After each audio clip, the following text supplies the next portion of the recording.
So if you've been following along with the class, by this point you've decided exactly which messages you'd like to communicate.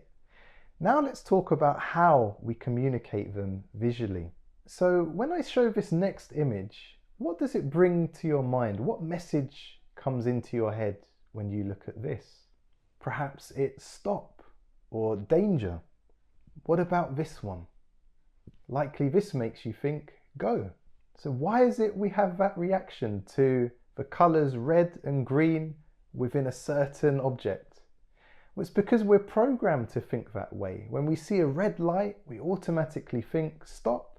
When we see a green light, we think it's safe to go. And that's just one example. In our lives and our cultures, there are many different objects, colours and visuals that we're taught to understand and interpret a certain way. For example, remember the red light we just considered, the fact it meant stop? Well, in this context, red paired with gold actually means something completely different. It indicates royalty, luxury, celebration. And some human experiences transcend culture, they're more universal, and these are particularly powerful for designers. Let's do a quick exercise to illustrate this. What would you associate with this? What word comes to mind? Perhaps ocean? But what emotions come to mind when you look at this? Maybe peace, tranquility. How about this one? You probably think of a word fire. But what about now? Well, maybe in this context you think of heat. It's the common link between fire and chili peppers. It's less specific. And what emotions would you associate with this? Well, for one, maybe warmth or perhaps pain.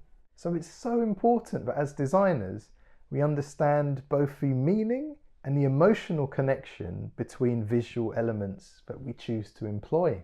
Some values can be communicated very clearly. Other values are a little harder to articulate, such as luxury.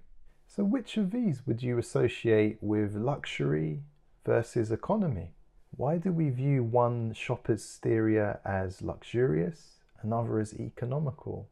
Why one arrangement of clothes as luxurious and one as lower end? To consider another element, you may have noticed that in Western culture, primary colours are often used for kids' brands. But it's not that simple. If we visit African cultures, even for mature brands and luxurious clothing, bright colours and patterns are often used. Now that said, globalization is actually closing the gaps to some extent, and many cultures are now influencing each other. For example, this is a modern advert created for an African audience, promoting a luxury lifestyle, but there's no use of strong primary colour or patterns here, and the tone is quite muted.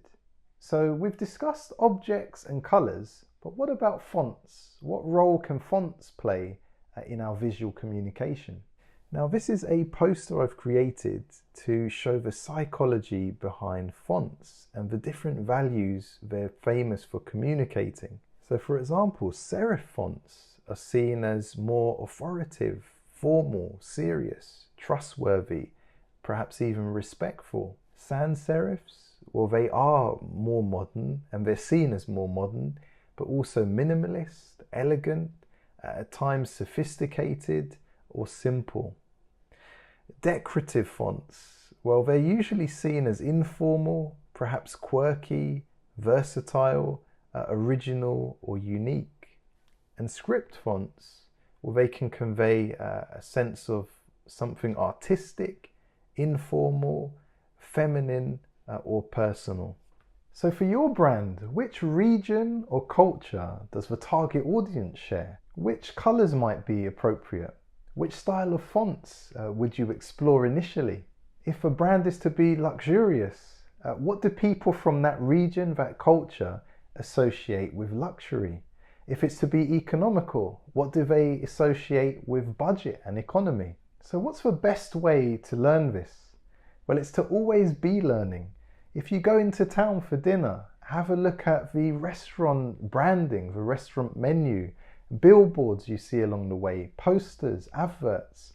Always be learning, always be looking and trying to identify why things have been designed a certain way, which audience were they designed for, and what can you learn that you can then use in your own work.